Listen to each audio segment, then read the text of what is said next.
1 Juni itu sudah mencapai 614 orang di PHK. Terus ada lagi yang siap menyusul 1.200 tenaga kerja akan di PHK karena perusahaan itu tutup. Nggak usahlah saya sebutkan perusahaannya dulu. Ini menjelang masih dalam proses bipartit. Nah, hal inilah yang akibat inilah yang sehingga menurunnya produktivitas tenaga kerja. Mungkin inilah pemerintah melihat ini, melihat untuk meningkatkan daya beli tenaga kerja kita. Makanya dibuatlah suatu program BSU ini bagi tenaga kerja penerima upah, khusus bagi tenaga kerja penerima upah. Karena ada juga dikatakan pekerja bukan penerima upah, itu tidak termasuk.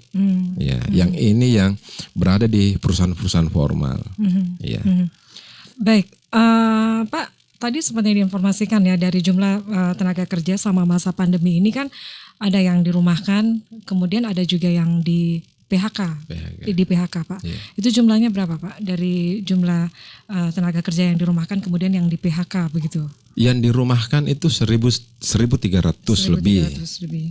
Yang PHK sampai per 1 Juli itu 641.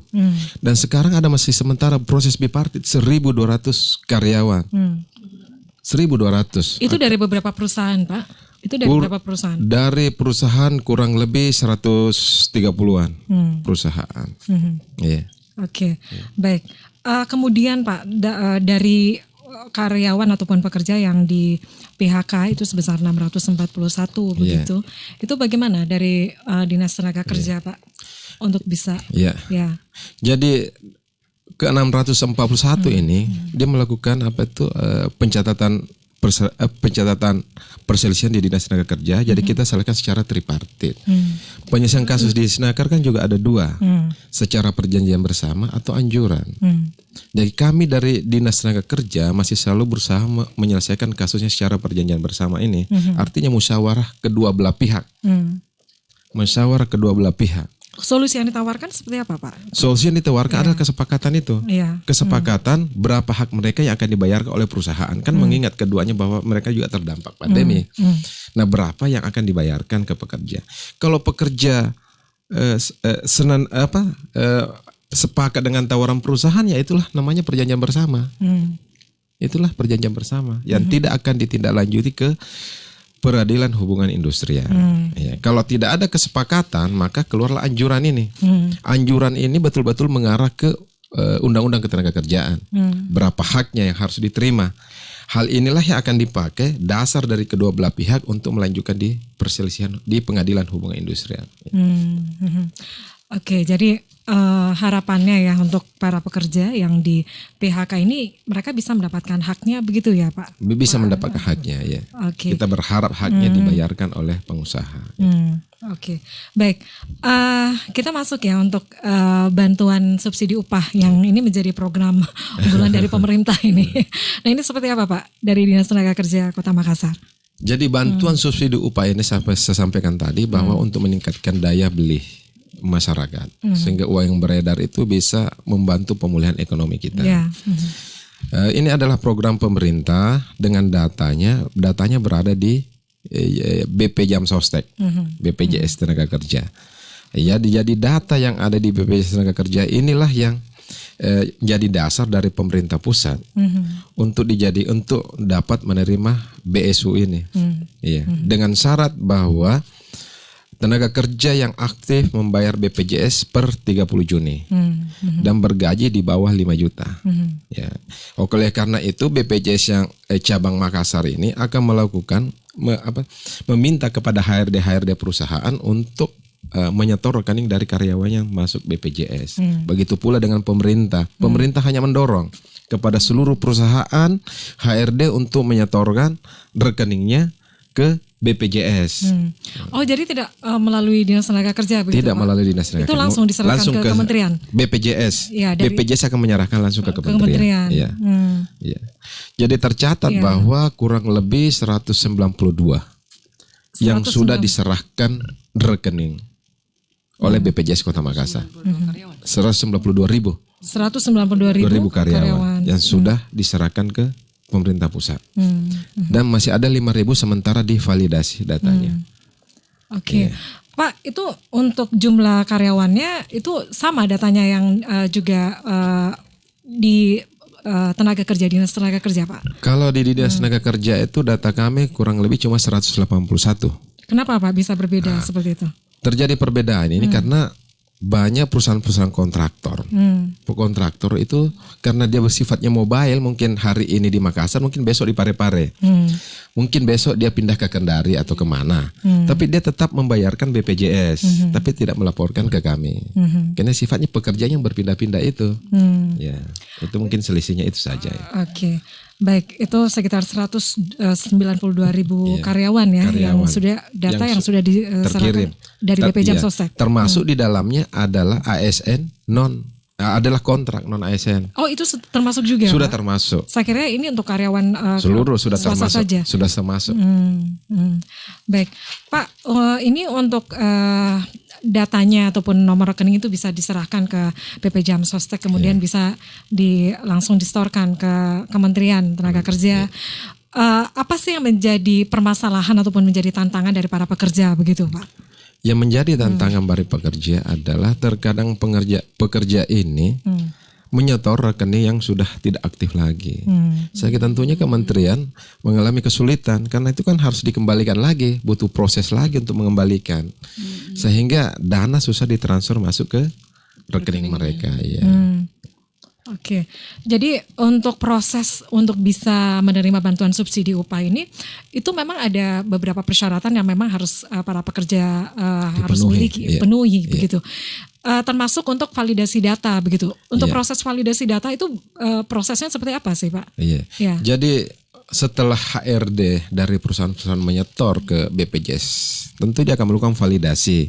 Kemudian naik lagi ke tingkat BPJS pusat, tentu akan divalidasi, kemudian masuk ke kementerian. Itu kementerian juga melaporkan ke KPPN untuk secara administrasi. Itu akan divalidasi karena ini harus hati-hati, ada unsur kehati-hatian, harus kita hati-hati. Ini menyangkut uang negara yang harus diserahkan ke pekerja upah ini, berikan bantuan ini. Harus hati-hati. Jadi target dari bantuan ini adalah 15,7 juta. Itu secara keseluruhan. Secara keseluruhan seluruh Indonesia. 15,7 juta. Terus yang sudah terkirim rekeningnya itu sudah ada 13 juta lebih. 13 juta lebih. Yang valid se-Indonesia itu sudah ada 11 juta lebih yang sudah diverifikasi. Berarti yang 2 juta ini masih masih sementara di validasi juga. Datanya. Dan untuk prosesnya ini seperti apa untuk saat ini, Pak Ardiansyah? Jadi prosesnya sementara ini itu sudah tervalidasi yang 5,5 BPJS sudah menyerahkan ke Kementerian Ketenagakerjaan. Pada tahap pertama 24 Agustus yang lalu itu sudah menyerahkan 2,5 nomor rekening yang akan ditransfer ke rekening masing-masing pekerja. Kemarin juga Kementerian telah menerima lagi 3 juta rekening yang akan divalidasi untuk masuk ke rekening masing-masing. Itu akan bertahap terus sampai mencapai targetnya 15,7 juta jiwa per 15 September. Oke. Itu untuk pencairan PSU ya. Kalau dari informasi yang kami terima itu 25 Agustus ya rencananya, kemudian diundur lagi Pak ya ke 31 Agustus ya. Tapi Jadi pencairannya itu kan tanggal 24 kan sudah ada 2,5. Jadi mungkin ada yang terlambat ya. Pada prinsipnya kita bersabar lah. Karena memang butuh tahap lah untuk masukkan rekening yang begitu banyak. Mungkin ada di antara Anda nih sebenarnya yang sudah harap-harap cemas gitu ya. Ngecek-ngecek lagi. Ngecek-ngecek rekeningnya. Masih divalidasi. Karena belum dapat mungkin ya kemungkinan ya menyenangkan atau menghibur diri sendiri kayaknya ya mungkin masih divalidasi gitu ya. Proses validasi data. Jangan sampai juga rekening yang dimasukkan rekening yang tidak aktif lagi. Menunggu sampai kapan menunggunya. Jadi untuk ngeceknya gimana tuh Pak? Untuk ngeceknya bahwa rekening nomor rekening yang terbaru yang memang yang itulah kementerian melakukan validasi kemudian akan dikembalikan ke BPJS. BPJS akan mengembalikan ke perusahaan masing-masing. Oleh karena itu kita berharap agar tenaga kerja lebih aktif lagi. Lebih aktif kalau memang perusahaan mengembalikan bahwa rekeningnya ini sudah tidak aktif lagi ya untuk segera ngurus rekening yang baru. Iya. Oke. Atau jangan rekening ganda, bisa. Oh, itu juga menjadi masalah gitu. Masalah juga ya. Oke, kita masih lanjut lagi ya untuk perbincangan kita di pagi hari ini, bantuan subsidi upah ya yang diluncurkan oleh pemerintah ya, yang dikeluarkan oleh pemerintah. Baik, sekali lagi sama kami pagi hari ini Pak Basri, ini terkait bantuan tunai ya kepada pegawai. Bukan hanya diberikan kepada karyawan swasta saja, tapi juga diberikan kepada pegawai pemerintahan. Nah, ini seperti apa Pak untuk untuk datanya, kemudian untuk informasi selanjutnya itu seperti apa Pak Basri? Jadi benar, jadi dengan adanya kebijakan pemerintah tersebut untuk bantuan itu kepada pegawai yang berpenghasilan di bawah 5 jutaan. Jadi tentu yang memenuhi kriteria tentu pegawai honorer kami. Pegawai honorer pemerintah Kota Makassar yang jumlahnya sekitar 8.400-an. Ya. Itu di luar yang bekerja di perusahaan daerah. Seperti itu Ibu ya. Dan semua datanya sudah kita ajukan ke ini. Ya, untuk pegawai honorer lingkup pemerintah Kota Makassar. Kriterianya seperti apa itu Pak Basri? Yang untuk yang bisa didaftarkan, ya. Ya, pegawai honorer pemerintah Kota Makassar yang inisialnya disebut dengan pegawai tenaga kontrak kerja waktu terbatas. Nah, itu kan yang ditandatangani SK-nya oleh wali kota. Yang terdaftar dan SK-nya ditandatangani diangkat oleh wali kota sendiri. Seperti itu kriterianya. Itu termasuk dengan guru honorer juga begitu Pak ya? Termasuk semua, termasuk guru honorer yang memang SK-nya ditandatangani wali kota atau diangkat oleh wali kota ya. Oke. Jadi jumlahnya itu kurang lebih 2.300-an ya. 2.300-an Pak? 300-an. Yang didaftarkan begitu Pak, yang untuk mendapat BSU ya? Semuanya kita daftarkan. Oh, semuanya. Iya. Kemudian Pak, untuk saat ini seperti apa untuk progresnya sendiri untuk BSU ini? Kapan pencairannya kira-kira Pak? Tinggal nunggu ini ya, tunggu hasilnya daripada pengajuan kita, karena nantinya kan semua akan masuk ke rekening masing-masing yang bersangkutan. Ya. Oke. Kita berharap pada waktu tidak terlalu lama hal itu bisa direalisasikan ya. Kira-kira 1 bulan hingga 2 bulan ke depan begitu Pak? Iya. Tentu semua harapan kami khususnya tenaga honorer lebih cepat lebih bagus ya. Oke. Pak, untuk tadi seperti yang informasikan Pak, memang untuk mendapatkan ataupun diusulkan ya untuk mendapatkan bantuan subsidi upah begitu Pak. Untuk proses validasi datanya itu seperti apa begitu Pak? Nah, kita kan punya data selalu update tuh. Selalu update ya. Yang kita sampaikan itu data terakhir. Ya, persoalan validnya itu bisa dipertanggungjawabkan ya. Untuk tantangannya sendiri dari para pegawai sendiri Pak untuk validasi data begitu? Tidak terlalu masalah karena memang hampir setiap saat kita validasi. Kita sesuaikan saja data apa yang diperlukan. Ya, untuk validasi datanya itu setiap berapa bulan kah atau berapa tahun kah begitu Pak? Per triwulan kita update datanya. Oke. Jadi untuk penerima bantuan subsidi upah ini itu ada beberapa jumlahnya tadi itu sekitar 8.400 ya untuk pegawai honorer. Lalu, Pak, saya tambahkan dan untuk pegawai honorer kepentingan update datanya itu kan hanya keaktifan. Keaktifan apa ini Pak? Keaktifan bekerja. Oh. Kalau tidak dilihat dari berbeda dengan PNS misalnya, apakah dia naik pangkat dan lain sebagainya. Apa dia naik kalau honorer kan hanya yang diupdate apakah yang bersangkutan masih tetap bekerja ya, itu terus menerus begitu ya. Itu dilihat dari keaktifannya. Kalau masa kerjanya Pak, apakah ini juga menjadi hal yang dipertimbangkan begitu? kami sampaikan, namun pihak katakanlah pihak instansi pusat yang akan memberikan kebijakan bantuan itu kami tidak tahu apakah mau tetap juga menjadi variabel itu atau dan sebagainya ya. Yang penting kami telah menyampaikan semua data yang diperlukan. Oke, jadi itu langsung distorkan ke pusat begitu Pak? Iya. Oke, untuk data-data yang diperlukan itu apa saja Pak? Bisa disebutkan Pak Basri? Oh iya, termasuk nomor rekening yang bersangkutan, alamat yang bersangkutan. Iya. Okay. Kalau instansi kan memang sudah jelas ya. Oke. Ya, di data itu sudah mengandung solusi ya, pendidikan dan sebagainya. Baik.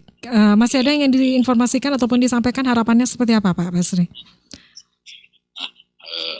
Tentu harapan saya mewakili pemerintah Kota Makassar, harapan Badan Kepegawaian Daerah, tentu sama dengan harapan teman-teman honorer.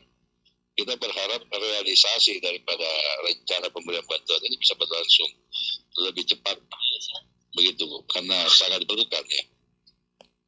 Baik. Oke, Pak, ini satu lagi Pak sebelum kita break. Iya, ini kan datanya ini kan sudah dimasukkan ke pusat begitu Pak ya. Apakah ada dari beberapa teman pegawai honorer ini yang sudah masuk, ada yang sudah cair dananya Pak masuk ke rekening begitu? Bisa ketahuan nggak ya? Ya. Meskipun sebenarnya tentu itu rahasia pemegang itu yang paling tahu pemegang, tapi sampai saat ini sepertinya belum ada yang masuk. Ada pemberitahuan sebelumnya ya. Baik, cukup ya Pak Basri. Baik, terima kasih Pak Basri. Selamat melanjutkan aktivitasnya Pak. Ya, Assalamualaikum warahmatullahi wabarakatuh. Baik, terima kasih. Demikian ya untuk perbincangan singkat kita bersama Pak Basri Rahman, PLT Kepala Badan Kepegawaian dan Pengembangan SDM Pemerintah Kota Makassar. Baik, kita akan lanjut lagi perbincangan kita di pagi hari ini Smart Listener, dan kita masih bersama dengan Pak Aryansyah. Pak, kita lanjut lagi ya. Jadi seperti yang diinformasikan oleh Pak Basri tadi bahwa untuk pencairan ini tentunya ya pasti ada informasi sebelumnya begitu ya, bahwa akan masuk ke rekening para pekerja gitu ya. Baik, tanggapannya seperti apa nih Pak?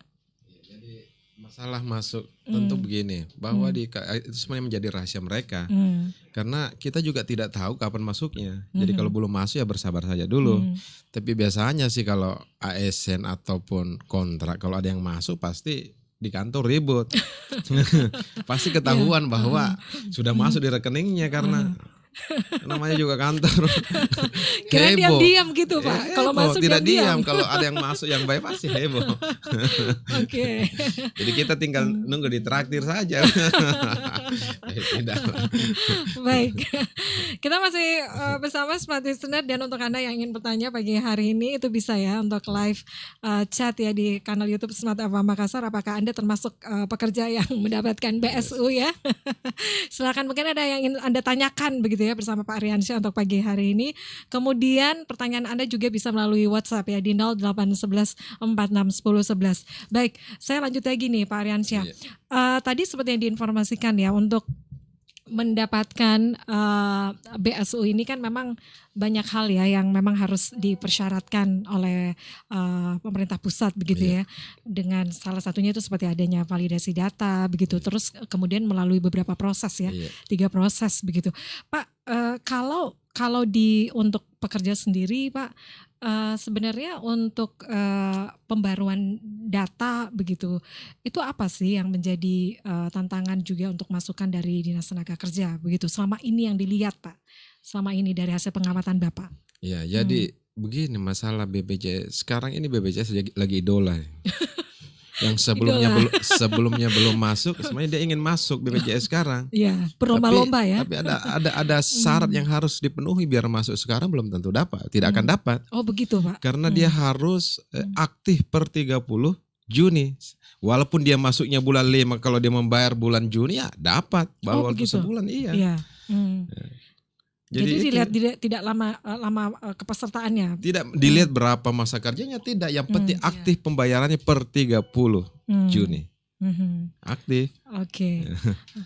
Iya, itu dilihat ya dari pembayarannya ya, aktif, kepesertaannya di 30 Juni.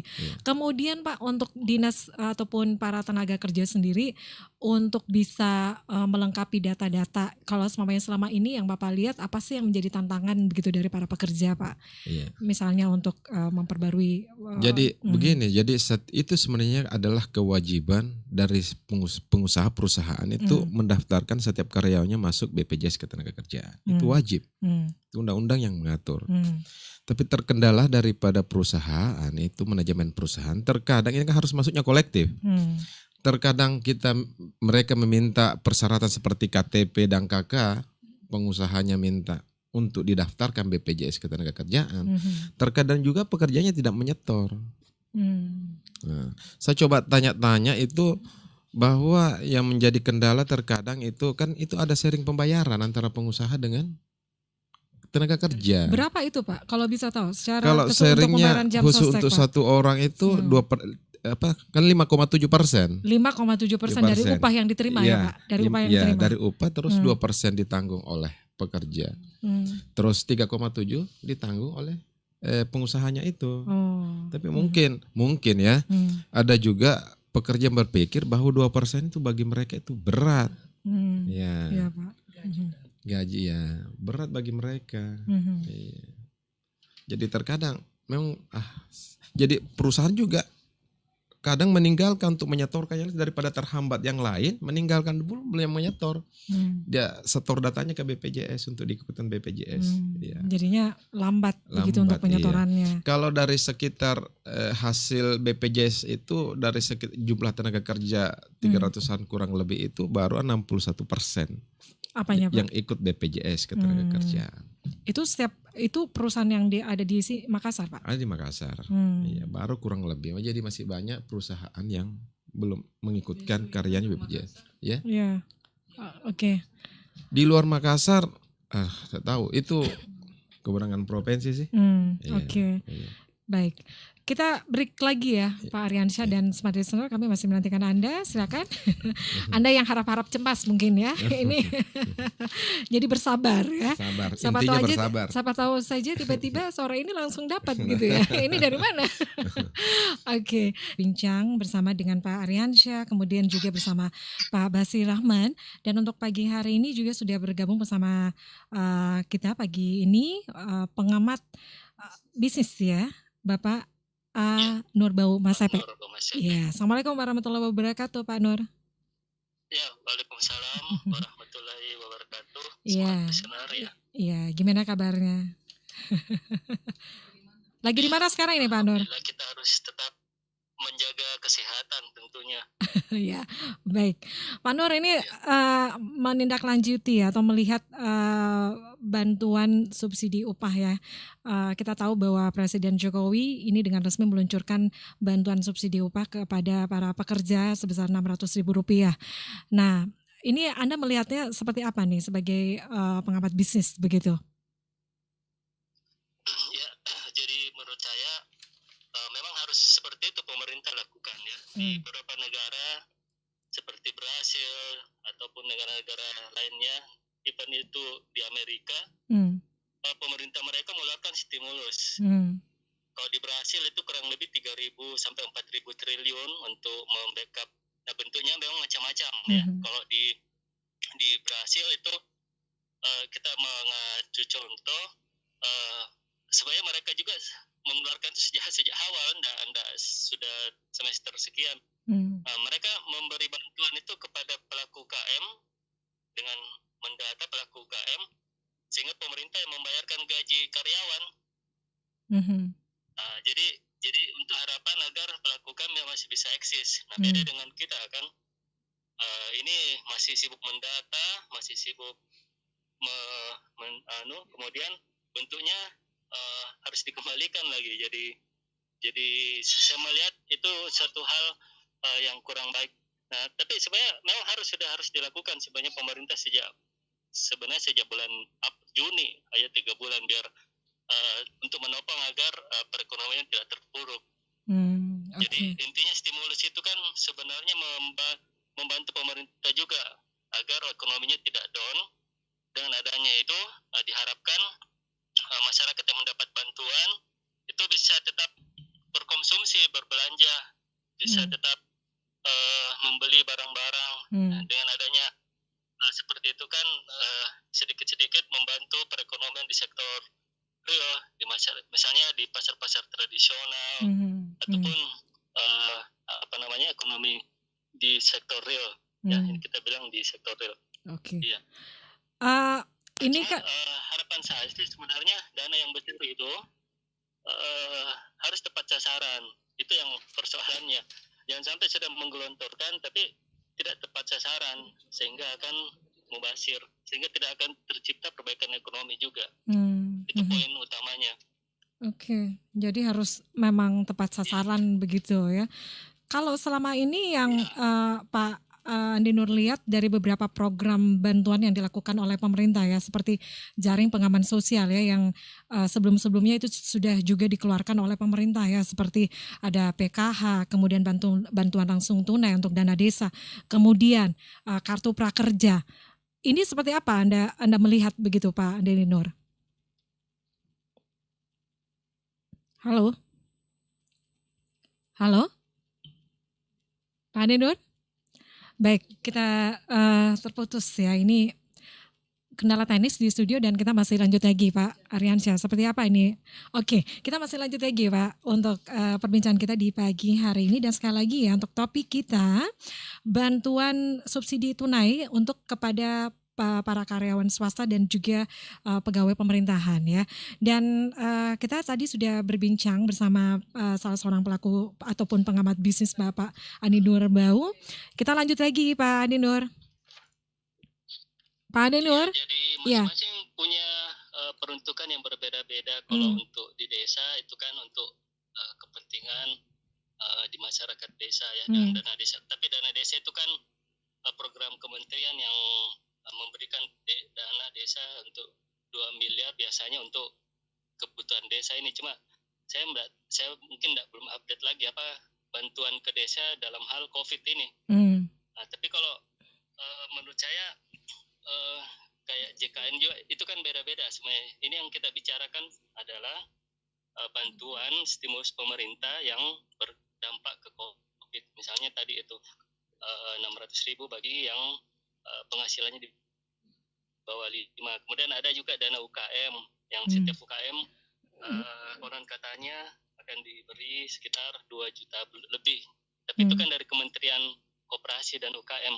Nah, intinya sih menurut saya memang harus dilakukan pemerintah. Cuma kalau saya melihat biar ini berefek, harusnya tepat sasaran. Okay. Nah, ini yang menjadi masalah ini kan pendataan ini kan belum fix siapa yang mau diberikan. Betul enggak dia betul-betul membutuhkan, kemudian bagaimana cara penyalurannya. Kemarin sempat ada isu kalau untuk koperasi UKM lewat koperasi. Nah, persoalannya apakah koperasi kita banyak yang berhasil, yang masih sehat, kenapa harus lewat koperasi? Nah, itu kan kemarin yang kalau koperasi sih nanti apakah kita lihat apakah mereka akuntabel koperasi itu kan yang menjadi persoalannya. Nah, jadi kita selalu berdebat di masalah itu, masalah oke lah setuju, tapi persoalannya bagaimana cara mengawal biar itu tepat sasaran juga ya, jangan sampai cuma kelompok tertentu yang mendapat, apalagi kalau menjelang politik ini saya walaupun bukan saya orang politik tapi menjelang pemilu, menjelang ini kan bisa saja nanti malah yang mendapat kelompok partai tertentu atau pendukung partai tertentu. Ini kan jadi masalah menurut saya, dan itu harus jadi perhatian. Pak Andi Nur, seperti yang kita ketahui ya bahwa untuk BSU ini kan itu untuk bisa menggerakkan roda perekonomian begitu. Nah, kalau serta-merta ya diberikan bantuan subsidi upah ini, apakah serta-merta juga masyarakat ingin membelanjakan uang mereka? Apalagi kita tahu saat ini masih masa pandemi begitu Pak. Iya, ya itu ya ini memang harus, saya tidak bisa menjawab karena akan dikembalikan kepada masyarakat masing-masing ya. Tentu masyarakat punya preferensi masing-masing dalam membelanjakan uangnya. Tapi menurut saya sih pasti dana itu dipakai untuk kebutuhan sehari-hari. Karena kita lihat berapa bulan ini kan kondisi perekonomian sejak dibuka ini mulai pelan-pelan menggeliat, tapi saya rasa juga masih ada beberapa pelaku UKM yang punya kendala. Nah, belum lagi beberapa sektor usaha yang makin belakang ini banyak yang mem-PHK itu kan tidak mampu lagi istilahnya melanjutkan usaha. Jadi orang-orang seperti ini yang sebenarnya harus mendapatkan bantuan stimulus dari pemerintah. Nah, kalaupun misalnya dia belanjakan untuk kebutuhan sehari-hari, ya memang saya rasa tujuannya seperti itu kalau yang skema itu ya. Kecuali kalau koperasi UKM kan dia dana hibah untuk modal kerja, harusnya dia bisa menggunakan itu untuk memutar modal dan menambah modal biar usahanya tetap jalan. Oke, baik. Satu lagi pertanyaannya nih Pak Andi Nur, mungkin untuk harapannya seperti apa dengan adanya bantuan subsidi upah yang dikeluarkan oleh pemerintah begitu? Ya, kalau harapan saya memang pemerintah segera mempercepat saja membagikan biar sedikit-sedikit di masyarakat ada tercipta konsumsi lah, bisa konsumsi ya, C ya kalau dalam ini kan kalau investasi sudah tidak ada, setting apalagi ya, ini kan sekarang setting sudah tidak ada, jadi ya dengan itu kan ada sedikit lagi pendapatan pemerintah dalam berbentuk pajak, dunia usaha juga boleh bisa membayar lagi pajaknya, jadi itu seperti itu harapannya. Nah, menurut saya sih sebenarnya pemerintah mempercepat fokus untuk penanganan kesehatan, karena kalau kita masih sakit-sakit terus pasti juga akan mengganggu berdampak kepada perekonomian, pemulihan ekonomi. Jadi harus seimbang begitu ya Pak? Harus seimbang, sebenarnya dari dulu memang sudahnya harus seimbang antara ekonomi dan kesehatan. Nah, harapan saya sih sebenarnya para pemerintah dan ini yang di lapangan betul-betul memberi pada orang yang tepat sasaran. Oke. Itu harapan saya. Baik, terima kasih Pak Andi Nurbau untuk informasinya ya pagi hari ini. Selamat melanjutkan aktivitasnya kembali Pak. Ya, Assalamualaikum warahmatullahi wabarakatuh Pak Andi Nurbau. Baik. Selamat siang, Waalaikumsalam warahmatullahi wabarakatuh. Baik, terima kasih Pak Andi Nurbau, salah seorang pengamat bisnis ya, yang juga sudah bergabung bersama kita di pagi hari ini. Baik, saya langsung lagi bersama Pak Aryansyah. Pak Aryansyah, ya, dan selanjutnya untuk Anda juga yang ingin berkomentar ya, atau Anda juga ada hal yang ingin Anda tanyakan ya, sekali lagi langsung saja di line WhatsApp kami 0811461011 atau live chat ya. Anda juga bisa mengirimkan pertanyaan Anda di live chat di kanal YouTube Smart FM Makassar. Baik, Pak Aryansyah, kita lanjut lagi nih Pak. Seperti yang diinformasikan oleh Pak Andi Nurbau tadi ya, tentunya harapannya ini dengan adanya bantuan subsidi upah ini bisa meningkatkan daya beli masyarakat sehingga menggerakkan kembali perekonomian kita begitu. Kalau Bapak sendiri melihat seperti apa itu Pak? Ya. Memang itulah harapan pemerintah untuk mengembalikan daya beli masyarakat sehingga uang terputar itu bisa memperbaiki ekonomi kita. Ya, bahwa dikatakan juga makanya pemerintah mengambil data dari BPJS karena sudah pasti datanya kalau BPJS. Ya, orang yang penerima upah itu. Karena tidak mungkin suatu perusahaan membayarkan iuran BPJS setiap bulan kalau dia tidak masuk sebagai karyawan BPJS. Ya, itu sudah valid itu kalau di BPJS itu. Oke. Pak, tadi ya ini juga masukannya harus tepat sasaran begitu. Berarti memang data ini harus harus sama gitu kan. Ya, untuk masukannya seperti apa mungkin Pak Aryansyah? Tepat sasaran itu harus tepat sasaran. Makanya lah digunakan data BPJS yang bergaji di bawah 5 juta dan tenaga kerja penerima upah. Dan tenaga kerja penerima upah. Ya, itu makanya pemerintah, karena pendata yang membuat lama kan biasa pendataan. Kalau ini data sudah tersedia di BPJS, tinggal memvalidasi.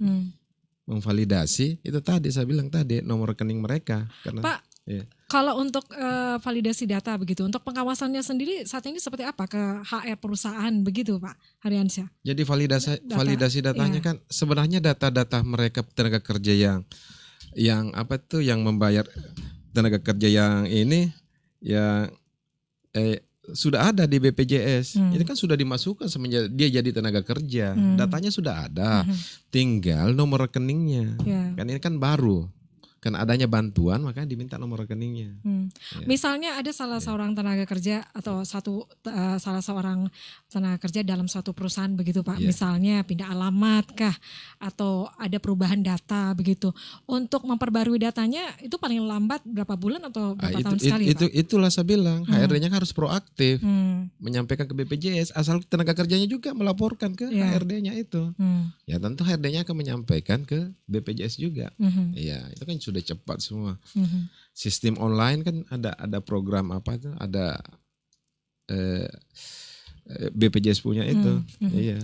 Oke, Pak, dari beberapa perusahaan yang ada di Makassar ini itu berapa perusahaan Pak yang memang sudah tergabung dalam BP Jam Sostek? Kurang lebih 4.700 lebih. 4.700 sekian, 4.700 sekian ya. Itu sudah terdaftar sudah bergabung dengan BPJS Ketenaga Kerja. Yang secara total perusahaan yang ada di Makassar? Secara total kami juga tidak paham betul berapa totalnya.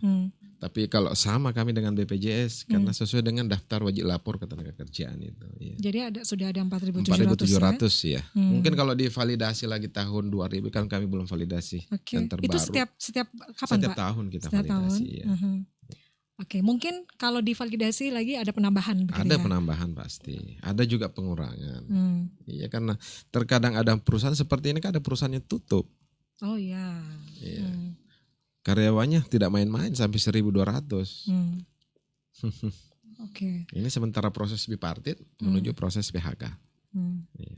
Oke, baik. Kita sampai di akhir perbincangan kita. Mungkin dari Pak Aryansyah masih ada yang ingin disampaikan Pak terkait program ataupun bantuan subsidi dari pemerintah ini Pak. Seperti apa? Silakan. Jadi memang sedari awal bahwa BSU itu program BSU yang diprogramkan oleh pemerintah berharap untuk meningkatkan daya beli masyarakat.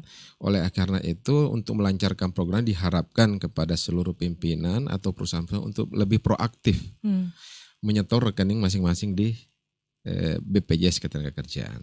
Bagi yang telah menyetor rekeningnya dan telah divalidasi untuk bersabar. Kalau memang rekening dananya belum masuk di rekening, itu saja barangkali. Oke. Satu pertanyaan lagi nih Pak. Ini ada pertanyaan juga nih. Ada yang mengatakan ya dari dari WhatsApp di 0813425 sekian ini ada yang mengatakan Pak, karyawan penerima BSU ini apa sih kategori apa yang dilihat begitu Pak? Apakah itu kepesertaannya saja ataukah dilihat dari sehat atau tidaknya perusahaannya atau seperti apa Pak? Iya, dalam Permenaker 14 tahun 2020 itu kriterianya hanya bagi mereka yang aktif BPJS-nya sampai dengan tanggal 30 Juni. Sehat tidak sehat kalau dia bayar 30 Juni kan? Itu masih tetap dibayarkan. Oke. Terus kedua dia bergaji di bawah 5 juta. Okay. UMK kita kan 3,191. Mudah-mudahan tahun depan naik lagi gitu Pak ya? Iya mudah-mudahan naik lagi tahun depan. Karena bulan November akan ada perhitungan ulang lagi untuk UMK kita. Ya, tapi untuk yang dipotong untuk jam sosek ini tidak tetap ya. Mudah-mudahan tetap ya. Mudah-mudahan tetap. Ya tidak ada penambahan lagi gitu ya. Oke. Baik, sekali lagi terima kasih untuk Pak Aryansyah sudah bergabung bersama kami pagi hari ini. Demikian perbincangan saya bersama Bapak Aryansyah, Kabid Hubungan Industrial dan Jaminan Sosial Dinas Tenaga Kerja Kota Makassar. Terima kasih sekali lagi Pak. Dan untuk Anda juga smart listener yang sudah mendengarkan perbincangan kami pagi hari ini, terima kasih. Dan terima kasih semua untuk narasumber. Ada Pak Basri Rahman, kemudian Bapak Andi Nur Baumasepe yang juga sudah bergabung bersama kami pagi hari ini. Baik, untuk Anda Smart Listener, untuk update informasi seputar Makassar, Anda juga bisa mengunjungi channel YouTube Smart FM Makassar. Jangan lupa untuk like dan juga subscribe-nya, kami tunggu. Terima kasih Pak